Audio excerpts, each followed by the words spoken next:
All right, let us begin with vaccine mandates. Based on the web traffic on NBCNews.com, you've been talking about this story all day because depending on where you work, the rules for COVID protections might be changing after two Supreme Court rulings today. First, the court blocked the Biden administration's vaccine or test rule for larger businesses.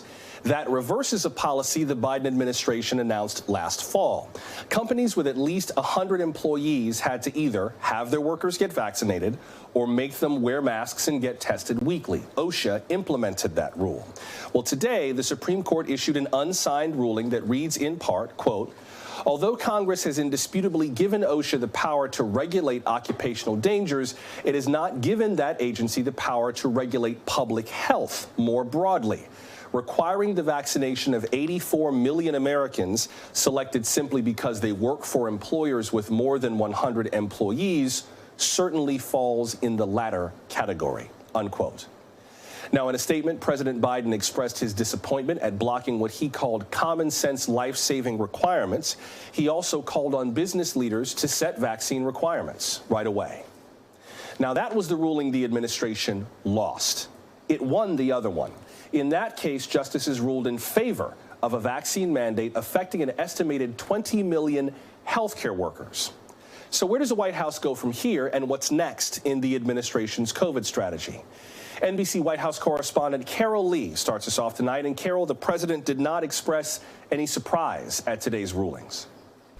No surprise, Joshua. The White House is casting this as a victory in terms of the ruling on healthcare workers' mandate, saying that it will save lives, not just of the healthcare workers, but also of those that they are treating. Now, they say that this is something that they will continue to enforce. However, the president is expressing disappointment at the ruling when it comes to businesses, saying that it was a modest burden that could have been adopted and that people should take on. What they are saying that they're going to do, the White House, is press businesses to do this themselves. So basically, if their federal government can't come in and do this, then they want businesses to adopt mandates for their workers, something that they say that will protect businesses and their workers. Now, this is a bit of a blow to the White House. This is something that they were hoping would go in a different direction, although they were expecting that this is the way that the Supreme Court would ultimately rule. But mandates are a key part of the White House's COVID response. And so what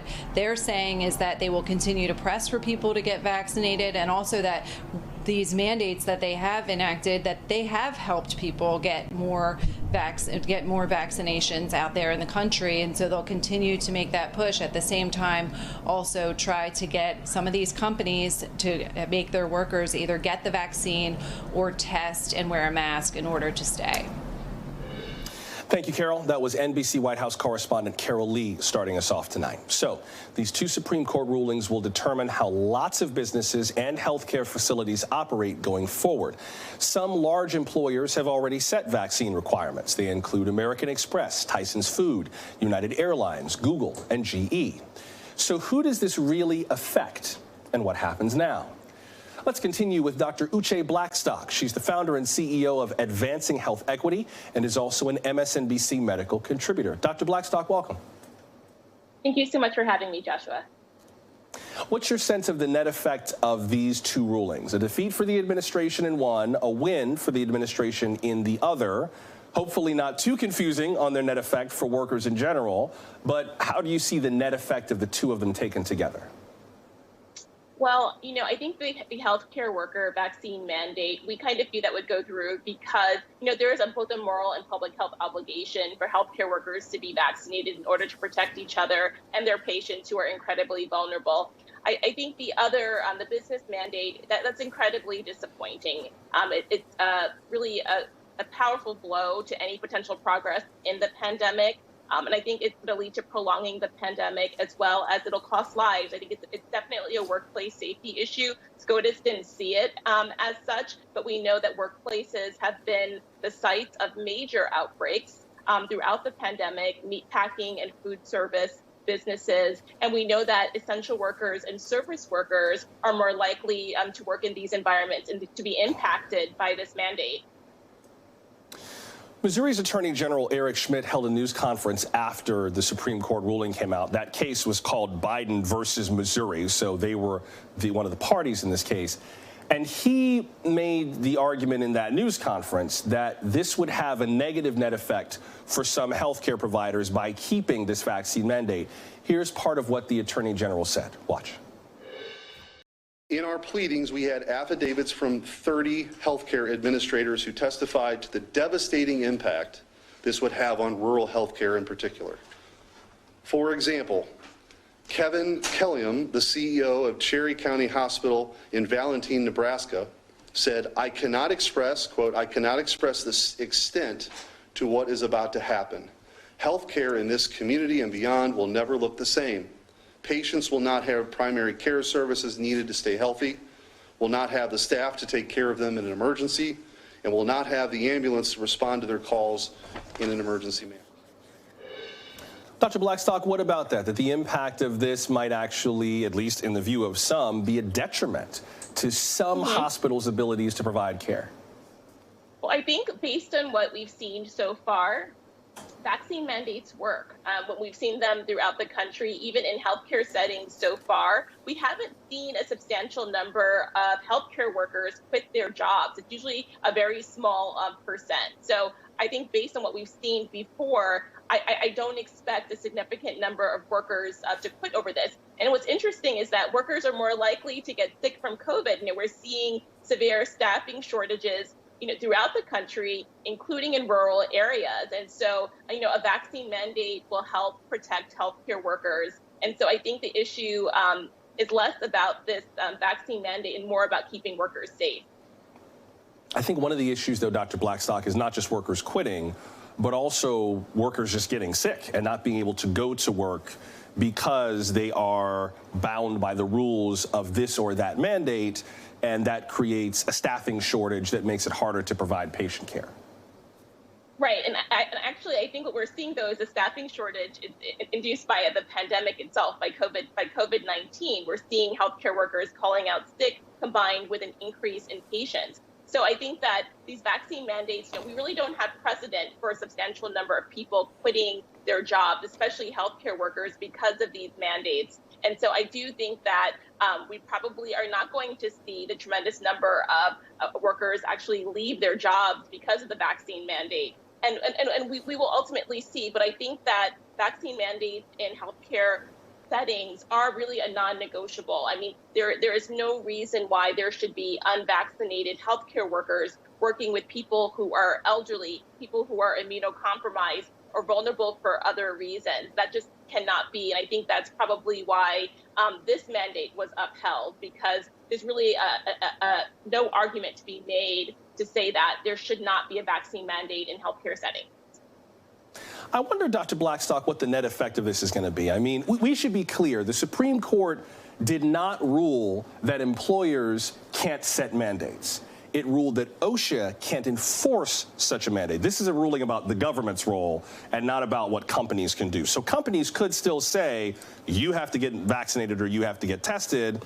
How that works out in court in other ways is another matter, but that's not what the Supreme Court ruled today, right? So it doesn't mean that mandates are dead in and of themselves. And a lot of the mandates have been quite effective in getting huge swaths of workers vaccinated. So what's the next step? I mean, if mandates can still happen, they just can't be mandated by OSHA, how much of a blow is this really if companies can still mandate vaccines just doing it themselves?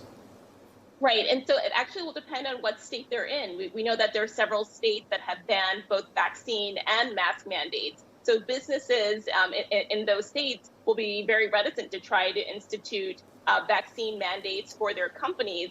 I think what we may see for even national businesses, there may be a patchwork depending on what state their business is in. Some of their businesses may have vaccine mandates and they may not be allowed to based on the state laws. They may be concerned about getting fined for that. And so I think that this is really an opportunity for governors and localities actually to step up, because they can also, depending on where they are, can also institute vaccine mandates. So again, vaccine mandates are not dead from this. I do think that businesses, obviously, some of them were hoping that this federal mandate would pass because that would provide them with legal cover, which they now don't have.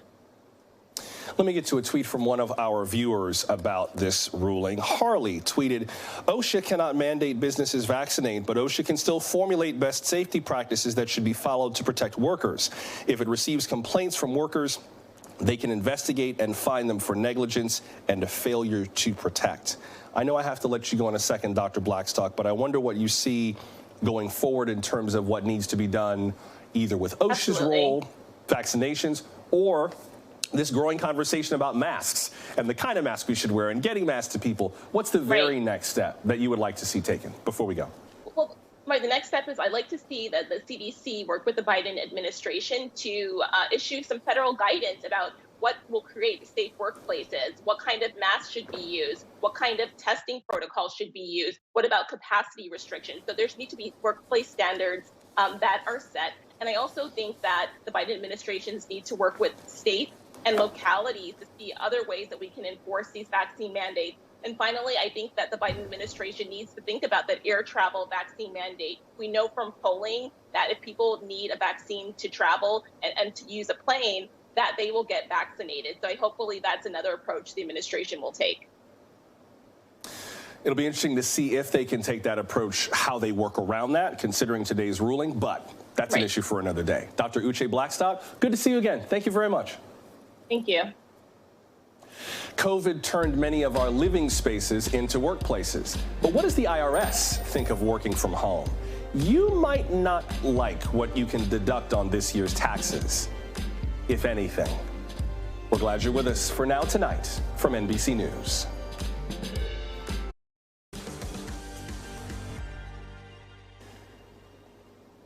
Tax filing season is opening early this year, and you might want to think about how you'll file this time around, especially if you work from home. The IRS will begin accepting returns on January 24th. That's more than 2 weeks earlier than last time. This year's deadline is Monday, April 18th. COVID forced many Americans to work from home, perhaps you too, and to take on some new expenses. Maybe you bought a new desk or spent more money on utilities, things like that. Well, can you claim that on your taxes? In most cases, no. Here's the bottom line. If you were self-employed, if you were a gig worker or an independent contractor, you can indeed qualify for those deductions. But if you work for a company, if you get a W-2 for last year's wages, the IRS says that does not count as working from home. Let's dive into this with CNBC wealth reporter Robert Frank. And Robert, I guess my first question is, That's not working from home? What? It says who? What sense does that make? How does the IRS decide that if you're at home and you're working, you ain't working from home? Well, Josh, it's great to see you. And that is exactly the reaction and the question that millions of taxpayers have, because as you mentioned, they've been working from home for almost 2 years. They haven't left their home office to their regular office, and so they go to the IRS and say, I'm going to write off my home office. It turns out that as part of the tax changes in 2017, they suspended the home office deduction for anyone who's an employee. So as you mentioned, if you get a W-2. And that was part of an attempt to broaden the tax base and some other changes. But it came right before the pandemic when so many people switched to moving to working from home. Now, as you said, if you are self-employed, if you're a gig worker, independent contractor, or more importantly, if you own your own business, you can take this write-off, and it is a very valuable write-off for those people because they can literally write off part of their home and all of the expenses associated with that home. Is there any effort in Washington to try to change some of this back? These 2017 tax cuts, the so-called Trump tax cuts, have been a target politically, at least for Democrats, for a while. But is there any effort to try to deal with this aspect of them?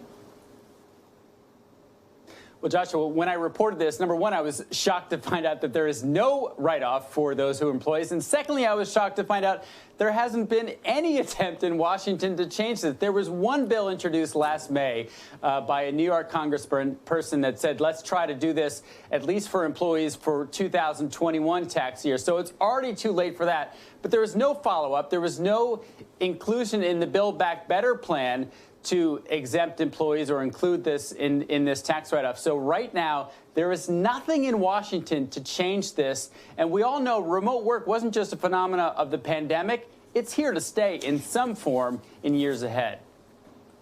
So let's talk about those people who are indeed qualified for this. If you are self-employed, a gig worker, an independent contractor, walk us through the rules for how you claim these deductions.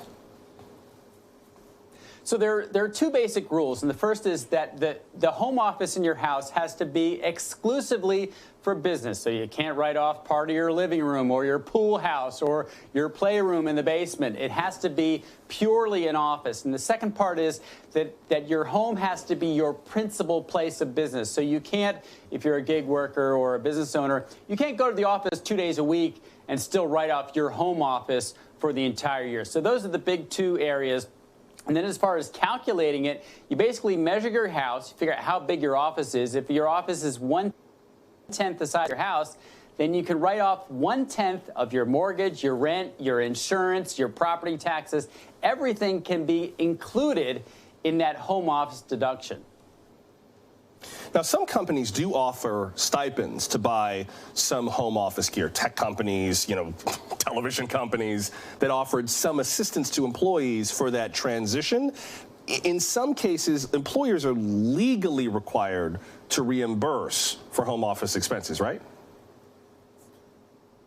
You're absolutely right, Joshua. There is, however, no federal rule for reimbursing employees. There are state rules. In fact, 10 states require companies to reimburse employees for, depends on the state. Most of them describe it as tools of your work. So that's open to some interpretation. But a lot of workers don't realize that. So there are 10 states where it's required. Most workers don't realize it. They probably don't file for those expenses. As you mentioned, Google, Twitter, some other tech companies gave people a one-time $1,000 stipend. But you compare that to the home deduction, and it's nothing. So still a lot of work to do on the federal level to address this. Robert, before I got to let you go, filing season is less than 2 weeks away, or begins less than 2 weeks away. The IRS is already warning about kind of a frustrating season ahead, and there have been some concerns about what this tax filing season is going to be like in general. What's behind those concerns? Well, Joshua, I wouldn't say frustrating season. I would say nightmare season. I mean, they already have 11 million returns that they haven't even gotten to from last year. And now they have to look at this year. They've got tens of millions of letters, calls, inquiries that they have not answered. The IRS is underfunded, understaffed. The pandemic has been crazy for people's taxes. Auditors can't even keep up. And so they're already behind just going into this year. So if you're waiting for that refund, if you're waiting for a response to the IRS, you're going to have to keep waiting, because this year is going to be even worse. And before I let you go, Robert, very briefly, does that mean you should file sooner, or does that mean that whenever you file, you should just be patient? Yeah, absolutely. File as quickly as possible and file electronically. Anything involving paper is never going to get processed, or at least in the near future. So file early and e-file. Robert, thank you very much. That's CNBC Wealth reporter Robert Frank walking us through what tax season could be like this year. Much appreciated. Still to come, the days of presidential nominees arguing on stage could be changing or ending. The Republican Party is threatening to ban its candidates from the official debates. But if not these debates, then what? The RNC's national spokesperson joins us just ahead. Stay close.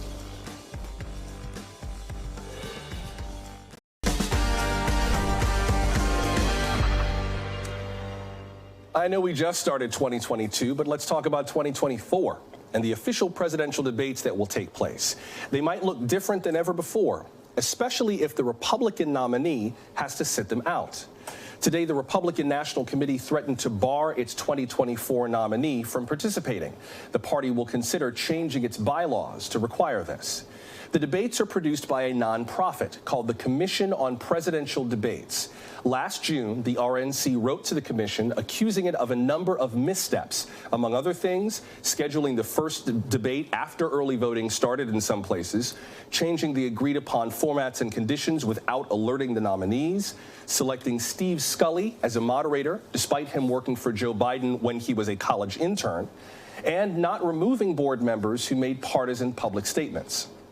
A letter from the RNC today reiterated its demands to the commission. The party wants at least one debate before early voting starts. It's calling for term limits on board members, a code of conduct for staff, moderators, and the board, and new criteria for selecting debate moderators.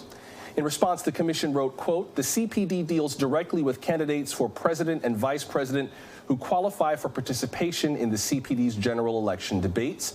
The CPD's plans for 2024 will be based on fairness, neutrality, and a firm commitment to help the American public learn about the candidates and the issues," end quote. Joining us now to discuss this is Paris Dinard, national spokesman for the Republican National Committee. Mr. Dinard, welcome to the program. Good to have you with us. Happy New Year. Thanks for having me. So now that these letters have been sent, particularly the letter today, what happens now? Well, the ball's in the court of the debate commission.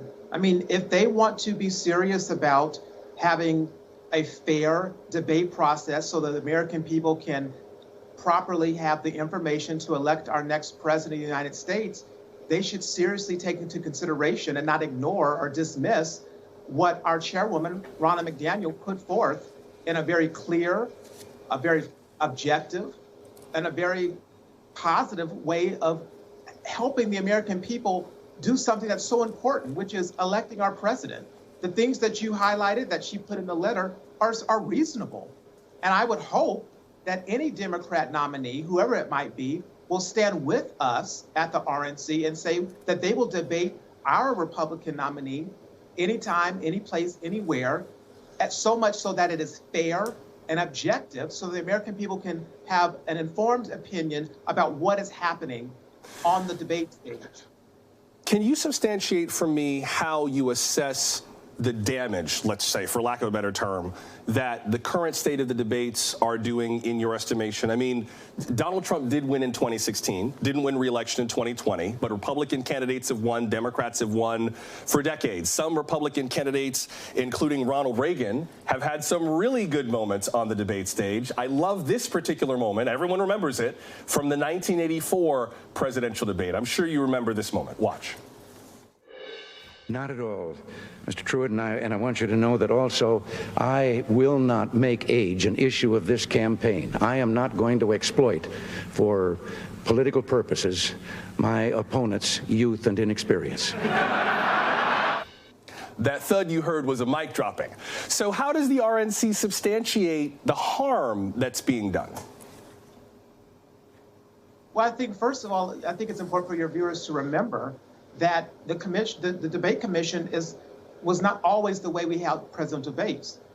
And there was a time when the League of Women Voters actually ran the debates. And so this is something that is relatively new in modern times. But when you look at the fact that hundreds of thousands, if not millions of people voted well before, because of early voting, before one presidential debate took place, Chairman McDaniel is simply asking, why not have a debate before early voting? So when you talk about damage, the damage is people are voting without having heard from the two candidates for president in a fair, objective debate about the issues. That is common sense, and that is something that I hope the debate commission and the future nominee on the Democrat side would agree to needs to change. I hear you on some of the concerns. I can understand the timing concern, like being able to hear at least one debate before you go to early voting. I think there could be some merit to that. I don't think that everything on the list is completely out of left field, so to speak. But in terms of the objectivity of the debate, I also wonder how you substantiate that, particularly because then President Trump complimented our own Kristen Welker on the way that she handled the debate that she moderated. Watch. Then he goes to Pennsylvania after he gets a nomination, where he got very lucky to get it. And he goes to Pennsylvania and he says, oh, we're going to have fracking. And you never asked that question. And by the way, so far, I respect very much the way you're handling this, I have to say. By the way. But somebody should ask the question. So he said he appreciated Kristen for handling this. Now, everyone's not Kristen Welker. We should all be so lucky. But in terms of fairness, objectivity, I also want to be clear on what you mean by that. Do you mean friendlier questions? Like, I'm not sure exactly how you define that. Yeah, it's really simple. if you worked for one of the nominees, probably shouldn't be moderating the debate. If you donated money to one of the nominees, probably shouldn't be moderating the debate. If you said disparaging things about one of the nominees on Twitter or any other social media post, probably shouldn't be moderating the debate. The debate should be moderated by somebody who can be objective. The debate should be moderated by people who do not have a dog in the fight either way and should not be guiding the American people by the types of questions that they ask or inserting their own biases in it. The debate commissioners... See, I feel like you're asking for two different things, though. Forgive me for interrupting, but I feel like you're asking for two different things. You're asking for someone who has no tangible involvement, and then you're asking for someone who can be, as you put it, objective, impartial, who can be an independent voice. That Venn diagram can overlap. There are plenty of people that I know who work for this company, who've worked for other companies, who may be active in their private lives, but have made a professional commitment never to disrespect anybody that they interact with journalistically. I think there's a Venn diagram there. I think it's very much clear. If you worked for someone, interned for someone, it shows that you are ascribing to what they are putting out and you believe in them and you want to work for them. You should be moderating the debate. It's plain and simple. Be a commentator on the network from 6 to 9 p.m. But you don't want to we don't want you moderating the debate. And this is about fairness for both candidates. That's the thing that we're missing. Yes, we have examples of how it was not fair and objective for the Republican nominee, which were asked for those reforms, but it applies to both sides. That's why we would hope that the DNC would get on board and the Democrat primary candidate would be on board and debate the Republican anytime, any place, anywhere, so much so that it is fair and that it's objective.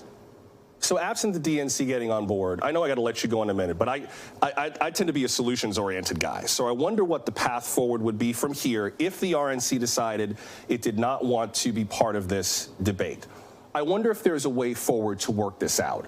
I have had to learn the hard way that when dealing with adults who do not work for me, I have to work with them to find solutions to problems, not demand solutions to problems. The RNC made a list of demands to the commission, and they don't work for you. They don't have to do any of the things you're asking for. Is there a way to work with them rather than demand things from them to keep these debates moving forward with both parties?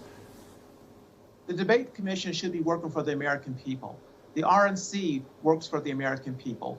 And I think when you look at the good faith effort that the RNC chairwoman McDaniel put forth, sending it letters, meeting with them via Zoom, and then also meeting with them in person, having conversations, so this wasn't just a list of demands in a letter. There was a good faith effort to have an understanding and come to an agreement on meaningful ways that we could get to something that was a compromise that would work. But if you saw Well, but the party published the letters from June and December, and both of them had lists of prescribed steps forward instead of saying, let's meet to discuss it. I mean, the tone of the letter is very intense and accusatory. Not judging you on the tone, I just don't see how this works. I don't see how this gets you what you want, and I don't see how this gets you the benefit of hours of free national airtime to the whole world to talk to everybody, including independent and moderate voters, who the party also needs. I'm just not sure if this actually gets the RNC what it says it wants. At the end of the day, what we want is a fair debate. We don't want moderators that are not objective and fair. We want a process, a process that is fair to both of them. They changed the rules midway and didn't even inform the Republican side that they were changing the rules. I mean, there were some things that were done that were wrong. And we want to move forward and have it in a more fair and objective and positive way. I would ask the debate commission to come on and say, what are you willing to do? Because so far, you've looked at their letters and their comments, it's been nothing. That's not compromise. That's not working for the American people. We've laid out some general guidelines that we think would make the debate process fair for everyone. And they've so much as said, no thanks. And so I would hope the debate commission will come on your show and explain to your viewers why they are unwilling to make some of these lists of demands, as you call it, what we call it, are suggestions to make the debate process fairer for the American people. I have to also wonder, I know I got to let you go in a second, but I have to also wonder how much of this has to do with the evolution in the Republican Party. Donald Trump's presence has, I think it's fair to say, revolutionized the party in ways that some folks like, some folks don't. How much of this do you feel is an example of sort of the post-Trump Republican Party, what some people derisively call the Trumpian Republican Party, in terms of the way that it deals with mainstream institutions and the mainstream media? I mean, the call of, like, we're being treated unfairly feels very, very similar and very much of a piece of the way that Donald Trump has talked about a lot of civic institutions. Well, you just don't know our chairwoman, Ronna McDaniel. She's a strong mother who is a wonderful chairwoman who is tough. And she's serious about doing things that are going to be good for the American people, good for our voters, and fair for our nominee. That's what her charge is to do. No doubt about it, but I'm wondering about the influence of Donald Trump on the party and whether this is a reflection of that as well. Yes, I think President Trump's impact on the party has been significant. He expanded our party. He made our party more diverse. He expanded the base. He made us a blue-collar party. But in addition to that, he's taught us how to stand up and stand for things that we know to be right. And what we've seen with President Trump's administration was a very adversarial media towards him. But at the same time, with President Trump, you saw a lot of access. You cannot say that under the Biden administration compared to the Trump administration, that the Biden has given the media more access, more interviews, and more availability. President Trump was very much available and accessible, and his entire White House was. And so because of that, and because of the way he was treated during this debate process, what the RNC chairwoman, Ronna McDaniel, is simply saying is, for the future nominee, whomever he or she might be, because we have to remain neutral during the primary process, when we get our nominee, it should be fair, it should be objective for both candidates. It applies to both. And I think every American should want that. Before I have to let you go, You said preacher. I fourth clothes, man. That's okay. That's all right. And I appreciate you coming to talk about this. Because and again, I read the letters. I understand some of where you're coming from. I think some more transparency for the commission would probably not be a bad thing, especially in this day and age. I did ask on social, like, what do people think about this? And there were quite a few people who, either on social or just personally, felt like the RNC was just acting like sore losers. I mean, life ain't fair. Every situation you're going to be in ain't fair. I keep thinking of that Langston Hughes poem, "Life for me ain't been no crystal stair." And you have to perform on the stage that's set for you and still rock the mic. I know I can rock the mic on any stage that's set for me, especially as a person in a position of leadership. To those who would say, we know you don't like the rules, suck it up and debate anyway. Change it as you're debating anyway, but don't miss the debate. What would you say to them before we go? I would simply say, even if you were on the stage, I would want you to have a fair shot. And I wouldn't want it to be leaning towards or giving any type of benefit or props to your opponent. It should be fair. It should be objective. And the whole purpose of the debate is to provide that platform, a fair platform. And there's guidelines that are placed beforehand. Same podium height, notes or no notes, lighting, all of the things, time, all of things are designed to be fair. What we saw with the debate commission was unfairness. And we want it to be fair for the next person. And I think every American should want that. If your child is playing in sports, it should be equal. When everyone gets on the starting line up, same gear, gun goes off and you go. It should be fair. One person should not be out front ahead. The judge shouldn't let somebody else start before him. It should all be fair. That's how the game is played. Yeah. And the best person will win in the end as long as it is equal and fair and you don't have different treatment. That's all we're asking. It's very simple. I got to say, I'm coming away from the conversation understanding a little more about where you're coming from. Some of the things you've demanded feel kind of cosmetic, some of which hopefully seem very easy to fix. I do think that the commission should talk more about this in general. We have invited the commission to come on. We will extend the invitation. That invitation will stand.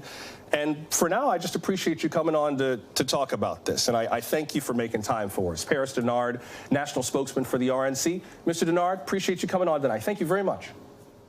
Absolutely. I'll be happy to come on anytime. Up next, the uproar over critical race theory is fueling more scrutiny of school libraries. You'll meet a black author who found his book removed from shelves when we come back. How do we teach about race in our schools? For some people, the preferred answer seems to be not discussing it at all. At least 9 states have recently passed bills that would ban teaching about racism in the classroom. A number of books by black authors are also being taken out of circulation. The apparent concern is that the books involve critical race theory. To be clear, critical race theory is a graduate school concept. NBC News has searched high and low for public schools that teach it and has found 0 that do. Jerry Craft is the children's author behind the award-winning graphic novel New Kid. Last fall, the Katy Independent School District in Texas pulled his book from its library shelves. About a week later, the district said in a statement to NBC News that its review committee had met and, quote, determined the appropriateness of the book, unquote. So the book was removed, reviewed, and then put back. Author and illustrator Jerry Craft joins us now. Mr. Craft, welcome to the program. Thank you. Thank you very much. How do you reflect on how your book got caught up in all of this? You know, I spend 16 hours a day at my drawing table, and so it's a very isolated life. I get fan letters, but when I got this saying that it was pulled and it was this whole big thing and different news outlets calling, it was quite a shock. It really caught me off guard because my whole thing was I wanted to do books that were inclusive and embraced everyone. So for it to be pulled really came out of left field. Tell us about New Kid. What's the book about? So here's what people don't understand. New Kid and the companion book Class Act are graphic novels, right? So big comic books, right? So New Kid is loosely based on my life and those of my 2 sons, right? I was born in Harlem. I grew up in Washington Heights. My parents did not want me to be an artist. I wanted to be an artist. So they sent me to a school in Riverdale instead of, an art school. And now I went from a neighborhood in Washington Heights that was predominantly Black and Latinx to being one of the few kids of color at this predominantly white school. And so it's really fitting in, but it's also fitting in. Everyone thinks that it's just, a Black kid being around white kids, but also when you go to a private school, sometimes you have to fight to be around Black kids. You get to hear, oh, you think you all that, or, why do you talk this way? So I looked at a lot of the stuff that I went through and that my kids went through and put that in the book in a humorous way. There's another author named Mickey Kendall who wrote a book called Hood Feminism, who found her book banned in some places. And Ms. Kendall told NBC News, quote, that there's nothing more attractive to a kid than a forbidden book. I'm watching kids respond by saying, well, I read the book to see what they were so upset about, unquote. Jerry Craft, what's your experience been in terms of people who maybe discovered the book as a result of the controversy? I think it probably doubled the amount of readers because I have gotten so many emails almost every day talking about that they had never heard of me, but now when they realized it, but what's so funny is some people are actually disappointed. One person tweeted, he says, oh, I picked up this book and I was expecting, anti-police and anti-this and anti-that. And it was a loving mom and dad with their kid and the grandfather, and there's friends and there's all that. He said, I love the book, but I was disappointed because I was waiting for all this other stuff. And that's what I think a lot of people, if they don't take the time, it's not an academic book. It's not an instructional book. It's for kids like me because I hated to read as a kid. So I do the books that I wish that I had as a kid for a 10-year-old Jerry Craft that wasn't about slavery, civil rights, and police brutality. Those are important books, but I think that we need other things where, kids can relax and have fun reading the books. I think that those are important books. The American Library Association said that more than half of book challenges in the U.S. are initiated by parents and patrons compared to just 1% that come from students. Again, that's from the American Library Association. I wonder if you can, obviously you don't want your book taken off shelves, obviously. But I wonder if you can empathize at all with parents who, for whatever reasons, are nervous about what their kids are learning. Can you step into their shoes at all and understand where some of the concern is coming from? Forget about politicians who are doing this to win political points, but just parents who say, I'm not sure about these books. Can you empathize with that at all? The point is, can they empathize with us? You know, when you're the only black kid in the classroom and you're reading about slavery and you're reading about Emmett Till and you're reading about these things where, you know, we're never living our best lives in these books, you know, and there are, you know, I get emails from parents and teachers, adults saying, you know, in second grade, I read this book about slavery. I was the only black kid in the class, and my little white friend turned to me and said, if you were my slave, I would have freed you. So, you know, Jesus. I write this book about being uncomfortable. So now people are uncomfortable about my story about being uncomfortable. So can I empathize with them? It's, can they empathize with me? And then collectively, how do you make kids of color and kids who don't fit in feel more like they fit in, as opposed to how do we make you even more comfortable? Those of you who have all the power. Oh, we're so sorry. How do we make you more comfortable? You know, like, let's embrace everyone. Everyone fits in. And I don't get complaints from kids.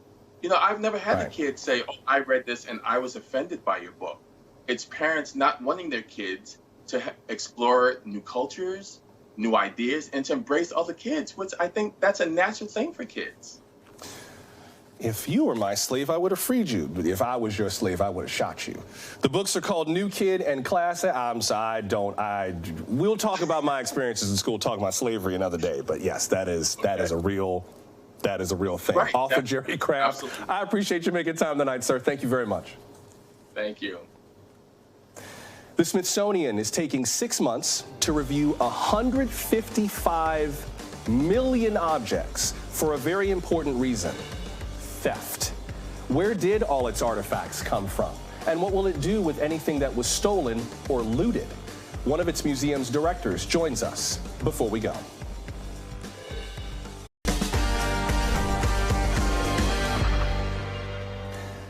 Take a look at this piece of history, a statue of royalty that dates back to the 17th century. Look at this. This is the commemorative head of a king, a metalwork statue that's originally from the African kingdom of Benin. That's in present-day Nigeria. It used to sit on an altar to honor the Oba, the king. The bronze used to make it was extremely expensive at the time, and the coral shell adornments on the crown emphasize status. So how did this statue get out of Benin? The British looted it in a raid on Benin City back in 1897. It is one of 18 Beninese bronze pieces that the Smithsonian removed from its exhibits last summer, and it's looking for any more that need to come out. But if it takes more items out, where should they go? The answer might be more complex than it seems. Joining us now is Nairi Blankenberg, the director of the Smithsonian's National Museum of African Art. Ms. Blankenberg, welcome. Thank you. Very pleased to be here. Talk about this review of looted items. What has your reaction been when you found that there have been questionable items within the Smithsonian's collection? Well, I'm a seasoned museum professional, so I'm not altogether surprised. But when I joined the Smithsonian in July, and then when I was able finally to see the museum in October, I, of course, had a reaction that a lot of African people have when they see something in museums that shouldn't be there. And for me, it was quite a visceral reaction of like, you know, this is not ours to display. This causes harm to display because it's been looted.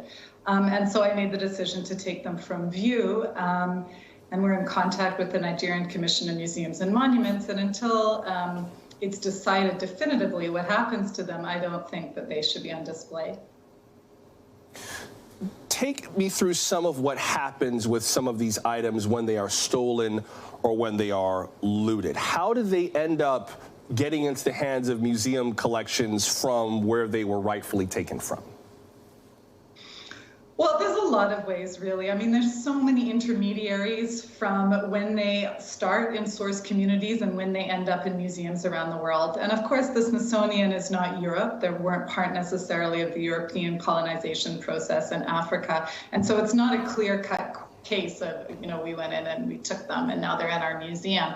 There can be a number of soldiers. They can be acquired through auction. They can be part of another collection. It's a fairly complex journey that objects take often to end up in our collection.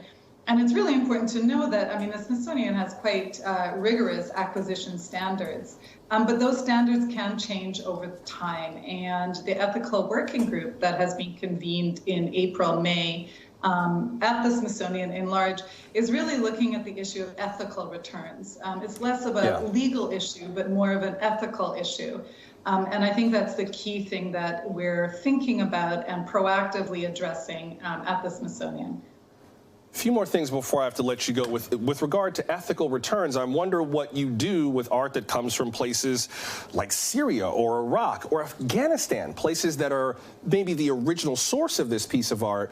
But if you send it back there, God knows what happened to it. It almost seems like they might be safer in the hands of the Smithsonian, treated with more respect, than if they were repatriated. What do you do then? Well, for me, the question is who decides. It's very easy for museum people in the West to say, well, it's definitely safer than us, and it really plays into often very false narratives over the capacity of source communities to cherish or value their own objects and their own art. So for me, there are a lot of different options as to how objects can be safeguarded, or even if they should be safeguarded. But the question really is who gets to weigh in on that decision? Are we collaborating with people who have created these objects, with source community, descendant communities, diasporas, or are we deciding all of those things on our own? Before I have to let you go, talk about where this goes from here. This investigation is pretty widespread throughout the museum and perhaps the rest of the Smithsonian, I assume. What's the timeline from here?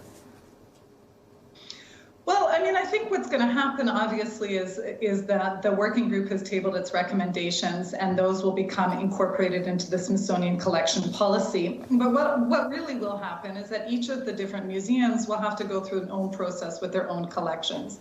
And that should be done in collaboration with the source communities, the countries, the different stakeholders. It's important to note that Smithsonian also has a lot of experience with this, with the National Museum of the American Indian, and has been repatriating objects to American Indian tribes and communities for decades. It's not anything new. This is expanded a little bit because it's looking at things beyond the borders of the U.S., although NMAI was in the Western Hemisphere. But we go through a process. The most important thing is that we go through a process with perhaps the originators, the creators, the moral owners of the work. It's not just up to us. I have to say the National Museum of African Art was one of the first museums that my mother ever took me to in the Smithsonian when I was very young. It was one of the museums that helped me understand my African roots more as a very young kid, and it's one of the Smithsonian museums I love the most. So I appreciate the chance to talk to you about setting the collection right. That means a lot. Nairi Blankenberg is the director of the Smithsonian's National Museum of African Art. If you have not been, what are you waiting for? Ms. Blankenberg, thank you very much. Thank you. And thank you for making time for us. Come on back tomorrow and do bring a friend. Tomorrow night, we'll check out Broadway's rebirth after a really tough year. A new documentary shows how the Great White Way has been coping with the pandemic. We want to know what concerns you have about heading back to the theater, and if you work on Broadway, how's it going these days? Share your questions and stories with us. We are at NBC Now Tonight on Twitter, Facebook, Instagram, and TikTok. You can leave us a voicemail, 888-575-2NBC, or email nowtonight@nbcnews.com. So, until we meet again, I'm Joshua Johnson. We'll see you tomorrow. Good night.